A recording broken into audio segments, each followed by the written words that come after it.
Во новата фабрика за лужење во рудникот Бучим Радовиш денеска беше произведен првиот македонски катоден бакар. Инвестицијата вредна 11 милиони евра ќе придонесе за подобрување на македонското производство, за индустријата и вкупниот извоз на земјата. Околу 17 милиони долари ќе биде вкупниот ефект годишен од производството на овој погон.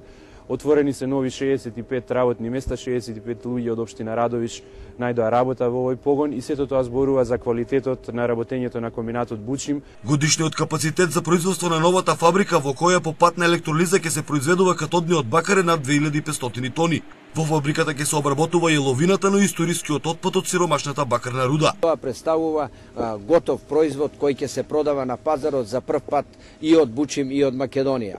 На овој начин мислам дека ја реализиравме многогодишната желба на рударите од Бучим да еден ден се изгради фабрика за лужење. Рудникот Бучим е водечки во делот на инвестирањето, а веќе за следната година најавени се нови вложувања од 100 милиони евра во општина Пекчево, каде што ќе се отвори нов рудник за бакар.